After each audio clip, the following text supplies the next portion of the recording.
foi por causa do convite de ir para o Reino Unido que você recusou, ou quando você recusou a carreira no banco, você ainda não tinha recebido? Eu queria saber só esse entre a cronologia do processo, isso, né? Não, eu vou contar para vocês um pouquinho então uma intimidade aqui do casal. Sim. 1997, certo. Julho de 1997, retorno dessa primeira minha viagem missionária da Euromission, certo? O Marcos me busca no aeroporto de Belo Horizonte.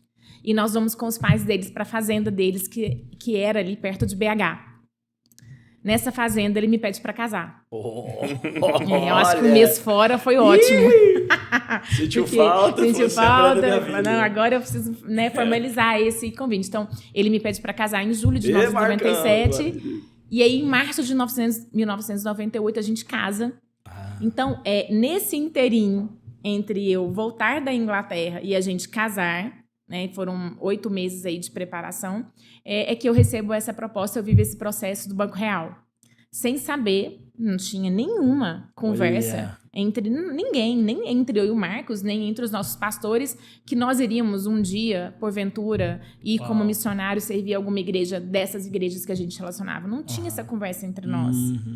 Tinha claro na nossa mente, por exemplo, a não aceitação do banco foi muito mais porque Deus me inclinou a não aceitar, porque Deus falou que não era para mim, sem eu entender a figura toda, do que porque tinha outra coisa no lugar. Lógico que aí você fala, mas Roberto, você não precisava trabalhar? Precisava, tanto que eu fui trabalhar em outra empresa, como estagiária, uma grande empresa, inclusive essa empresa, ela é uma empresa que é parte de uma holding, importante lá na região do Triângulo Mineiro, e eu estava trabalhando nela como uma estagiária quando nós recebemos o convite para ir como missionários para a Inglaterra.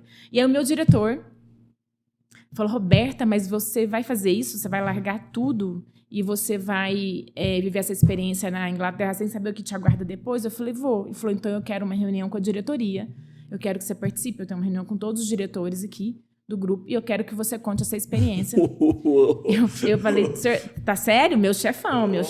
Ele falou assim, sério? Eu falei, então tá bom. E Deus me deu muita graça.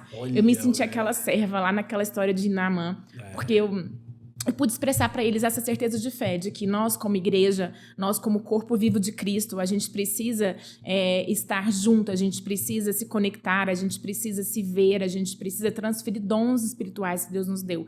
Assim como as empresas estão percebendo hoje que elas não podem estar sozinhas para elas prevalecerem no mercado, elas precisam umas das outras e precisam ser humanas. Isso há 20 anos atrás, né? Então, Deus me deu essa linguagem para explicar o nosso projeto. Então, de novo, eu também abri mão de uma outra proposta, porque para ir, eu abri mão de ser contratada por essa empresa efetiva na área de recursos humanos, que era a área que eu achava que eu ia desenvolver minha carreira. Então, a Cida Garcia, que na época era a minha chefe indireta, me convidou para ir com ela para uma nova empresa dessa holding nesse cargo de assistente de recursos humanos. É a Martins, não, né? Não, é a maior empresa. Mas essa é a TBC, que é do Grupo Algar. É do Grupo Algar. Do Grupo Algar. Eu trabalhava nessa TBC. Então, eu tinha essa convicção. Então, quando nós fomos para a Inglaterra a primeira vez, eu cheguei com muita gratidão no coração. Eu cheguei entendendo que Deus tinha algo para nós ali vivermos. Então, que a gente ia viver com toda a intensidade, porque também a gente sabia que tinha um prazo para terminar, né? A nossa proposta era ficar 2 anos ali. A gente sabe que a gente é estrangeiro naquela terra. Então, não tinha planos no nosso coração, nem dos nossos pastores, que a gente ficaria ali para sempre. Como não foi, né? Não foi isso que Deus trouxe para nós. Então, eu vivi com toda a intensidade. E aí, te respondendo agora uma pergunta que eu acho que não sei qual dos dois me fez, viver aquilo que Deus tem para a sua vida te dá senso de ser completa. Então, eu nunca me senti incompleta. Assim, eu nunca arrependi de não ter desenvolvido na carreira profissional daquilo que eu achava que eu ia ser. Porque eu sei que aquilo que Deus já me dotou para ser, eu posso desenvolver tudo no reino dele para a edificação do corpo de Cristo. Uau. Então, isso me dá senso de significado, isso me dá alegria, isso me dá contentamento. Não sem desafios, né? Mas com certeza de que esse é o lugar de Deus para minha vida. Então, isso me supre. Você acabou de assistir um corte do canal Update Mais. Clica aqui no link e veja os outros episódios. Um abraço.